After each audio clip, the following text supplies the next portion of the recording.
All right, boys. Poker Stars, two cash games up here. We've got 50 cent $1 blinds on the left and 15 cent, 30 cent blinds on the right. Figured I'd record a couple hands here for maybe like 4 or 5 minutes. Give you guys my thoughts on some of these hands as they come up. And any thoughts, comments, or feedback, let me know.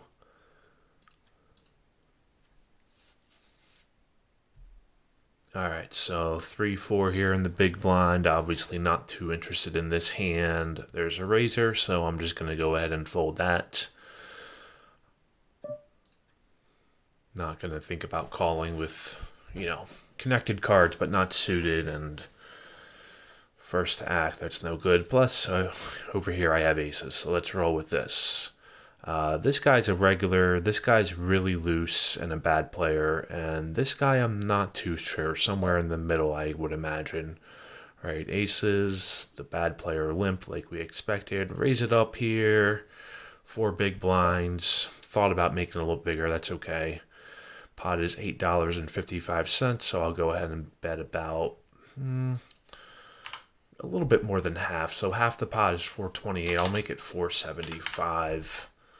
About 55-60% of the pot there. Oh well. This is a spot over here where I'd actually think about 3-bet bluffing, but not against these two guys. These two guys are pretty loose, so definitely not going to 3-bet bluff there.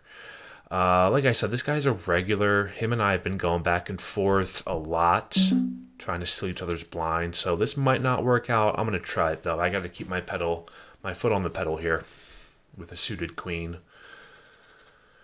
This person that just sat down is a pretty good regular, if I remember correctly. All right, jacks on the button. That's a pretty easy raise. I think this guy's going to call. He's been calling a ton, so I'm just going to make it the standard 3 big blinds. Normally, I might raise a little bit less.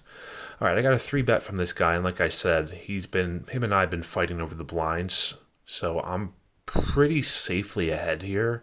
And I 4-bet him earlier. He's 4-bet me earlier. This is all in the last like 10-20 minutes. So yeah, I'll just take it down there with the 4-bet. I think smooth calling there would have been pretty bad on my part. Even though I guess I was in position post flop. To me, that's a no-brainer 4-bet, especially since him and I have been 4-betting a lot. He could easily go all in there and flip over something relatively weak like ace-10. That's just the way him and I have been playing. And 2 regulars had a short table on the button like that in the blinds, defending blinds, stealing blinds. That's pretty standard play. So I think 4-betting there with jacks was a no-brainer. I think calling would have been pretty bad. I'm happy to just win his 3-bet, win his $10 or whatever it was. All right, this guy just sat down, no idea. Suited connectors under the gun. I could really raise, I could just smooth call, I could fold. Just for the video, I'm going to pump it up here to my typical raise and then add one because there's a oh, I got timed out. I was going to raise to $4, but I got timed out. And, well, no, don't know how it worked out. This guy takes it down, so we don't see the flop. If he would have 3-bet me, I would have position on him, but calling a 3-bet with 7-8 is probably not going to happen. All right, now this is a spot here. Again, focusing on the left-hand table where I could definitely 3-bet. I've been doing that a lot, though, so I'm just going to call. I have suited 1-gappers, so like I have a drawing hand, so to speak, and the fact that I could be going for a straight or a flush here. So I'm just going to call, and I totally missed the flop. All right, over here on the right, this guy's been calling me. He's a loose player. He called my flop bet with Lord knows what. And typically the way I approach this is that he's not going anywhere. I'm not going to fire a second bullet. I'm going to take the free card, see if I hit anything. And sure enough, I do. It is a spade, though, the 3rd spade. Over here, I'm not going to take a stab at it. I could hope no one has a queen and just take it down. But again, I got in this hand looking for a straight or a flush, and I'm not getting there. So I'm okay just folding this. This guy leads out with a really small bet. I'm going to come over the top. If he has a 6, or an 8 or pocket 7s, he's calling this. For sure, he's calling this. He has to put in $2.70. The pot's $8. I could have maybe raised a little bit more. All right, here's his hand. I'm finally folding it. All right, he comes back over the top. So at this point, I think he's representing the spades. Sure, he could have something funky like 3-5 for a straight, 5-7 for a straight. I mean, he should have been raising earlier, though, so it's kind of doubtful. It definitely looks like spades, but I don't know. This stat right here tells me he's been aggressive on previous rivers. It's only $2.70 to call. The pot's $13, almost 14. I think I have to call. And yeah, he has the spades. That's okay. With those odds, it's pretty much a must call there.